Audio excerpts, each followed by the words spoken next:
Oh my goodness, Scouters Mountain students and parents and community members, thanks for tuning into the morning messages. I know some of you have probably been waiting for these to post today. I believe this is the latest I've ever posted morning messages. These aren't morning messages, these are afternoon messages, but we'll recap what happened today on Wednesday. Lots going on at school as we prepare for the return of some students later this month. Some kids are electing to stay in distance learning, but some will be coming back in a new hybrid model. We've been working on that all day long. Mr. Long has been very busy, so I apologize for not getting these morning messages out in the morning. So these are more like afternoon messages. Nonetheless, let's get started. Hey, Mr. Long, what do we need to know today? Well, I said pretty simple week this week, and it is as far as activities at school, but we are preparing for students' return on the Monday after spring break. Kindergarten through fifth graders who signed up for the hybrid model will be here. We're working out all the details, meeting with teachers, setting up rooms. We've got lots going on for that.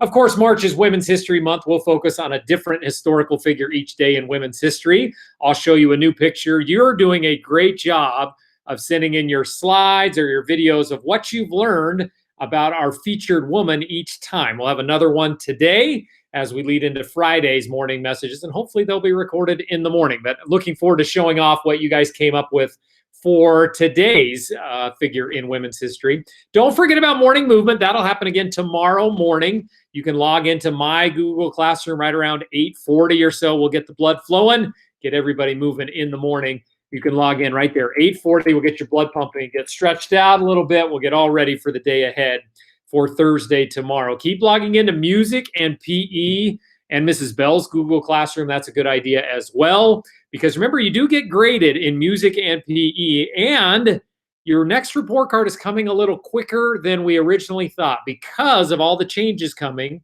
with the hybrid model and kids maybe getting new teachers during this last part of the school year.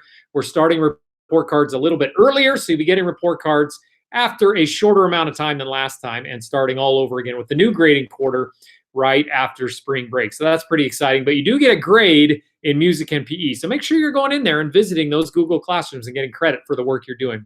If you have any questions, you can always email Mr. Long. You know that. There's the email address to find me by now, longc@nclac.k12.or.us. Who has been celebrating a birthday this week? Well, we've had a little bit every day. Rome's birthday was on Monday. Cameron's was yesterday. Happy birthday to both of them. And today, Andrew Miller celebrating a birthday in fifth grade. So happy birthday, Andrew. Hope you're having a great day. And then on Saturday will be Deanna, and Sunday, Sophia celebrating a birthday all this week. Check your mailbox, maybe today, maybe tomorrow, maybe you already got it. A special note for Mr. Long and a special prize in your mailbox.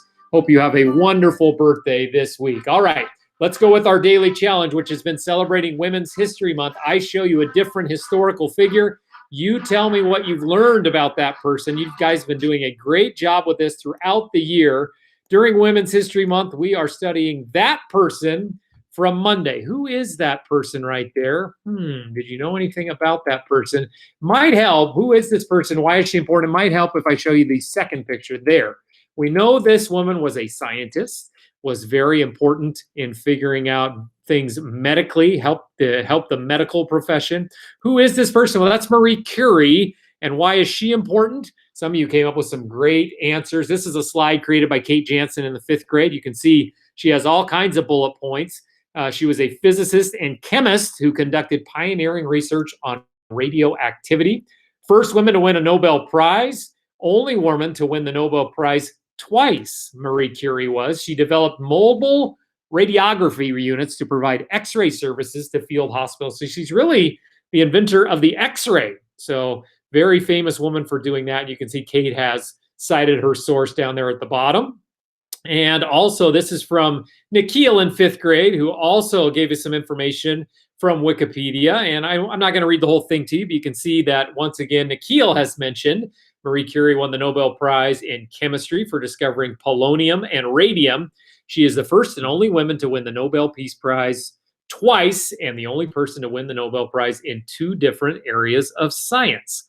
So a great choice for Women's History Month. You know, when you have a injured bone and you want to see if it's broken or not, you can thank Marie Curie for being able to figure that out as you hold it in front of the X-ray machine. And Marie Curie the person to develop that. Excellent job by both Kate and Nikhil. I appreciate that. We'll continue our study of Women's History Month with our next person, and it is this person here. Now, that one looks a little more modern than Marie Curie. Do you know who that person is? You can see with an American flag there in the background. This is someone who participated with NASA and has to do with going into space. Who is this person? Well, of course, as we continue Women's History Month, that is none other than Sally Ride. Do you know who Sally Ride is? What makes her important in women's history? You can email that to me at longc.nclack.k12.or.us. And of course, we know that you can send me slides, you can send me videos, you can send me photos, emails of what you come up with. What makes Sally Ride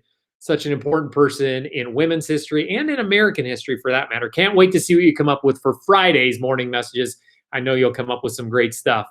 What in the world is that close up? Well, we've been doing this contest for a while. I show you a picture of something really, really, really, really close up. You tell me what you think that is. Now, I think it's more fun to get the wrong answers than the right answers. What do you think that is right there? What in the world is that close up? Well, this is from Genevieve in first grade. She says, is it pie crust? Is it an egg roll? Or is it crispy fried chicken? I think her parents were in on those answers as well. Could be pie crust. Could be an egg roll. Could be crispy fried chicken. I think it looks like all of those.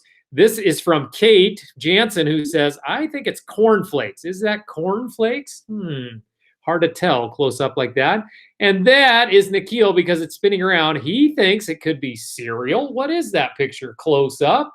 Well, let's take a look at that. What is in the world is that close up? Well, you guys are right. It was cornflakes or frosted flakes. It is some kind of cereal close up.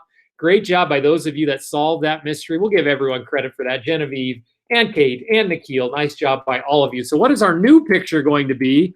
What in the world is that close up? Can any of you tell what that is? To me, that kind of looked like maybe a cigarette or a cigar. I would never put those on the morning messages, so it's not that. But what is that? If you look super close at that, that's almost like looking at that thing under a microscope. What do you suppose that is? You can send in your answers to me. You know where to find me, right there, longc@nclack.k12.or.us. Can't wait to hear what you come up with. Even your wrong answers, those are fun too to share. Make sure you send them in to me by Friday. Before we move on, we always try to do some catch-up photos or videos. This one came in just this afternoon. There are Claire and Olivia out enjoying the nice weather today. It looks like maybe on the Scouters Mountain Trail or somewhere on a trail with a dog out in front of them. Good to see Claire and Olivia getting some fresh air outside of distance learning. Great to see them. Thanks for sending in that photo. There's Imogene, who was awarded a Mountain Dew Award at our last Friday Howl Assembly. Great job, Imogene. She's showing that off at home. And I see that on your shirt. You've got some school subjects on there. I see art and science underneath. And I'm going to guess your shirt says learn down the middle of it. Imogene, very proud of you. Very well deserving to earn that award. So thanks for sending that photo in. Remember, always like getting your photos sent into the morning messages, especially if you've won an award at school, showing it off at home. We always like to see those. All right, time to wrap up today's show, as we always do, with the joke of the day. And today's comes from Bryn Walter in fourth grade. And Bryn is very good about creating slides for her jokes. Let's take a look at it right here. And Bryn asks, oh, it's about pickles. What does she ask here? How do pickles enjoy a day out? How do pickles enjoy a day out, Bryn? I'm a little stumped. Let's see, pickles, dill, they're sour, kind of like vinegar. I can't think of any way that pickles would enjoy a day out. Let's see, they relish it. Very good, Bryn. Yeah, when pickles get a chance to go out, they relish it. And those of you that enjoy relish, maybe on your hot dog, know that that's made out of pickles. Super job, Bryn. Love that. She sent me in a couple more too. We'll get those on the morning messages as well. If you have a joke of the day, make sure you email it or make a slide or send a video of you telling your joke to me. Can't wait to get it on the morning messages. That was a good one, Bryn. Thanks for sending that one in. All right, there's how you can send in your jokes. longc@nclack.k12.or.us. All right, let's wrap up today. So sorry that this came out so late. It wasn't morning messages today. They were really afternoon messages. I hope you have enjoyed your Wednesday, March 10th, 2021. Get out there like Claire and Olivia were. Get some fresh air. It's a nice evening, a nice afternoon. Get some fresh air. Enjoy your distance learning. And let me know what you find out about Sally Ride. Can you identify that mystery photo? Can't wait to see what you come up with. And we'll see you right back here for the morning messages. And hopefully they'll be in the morning on Friday.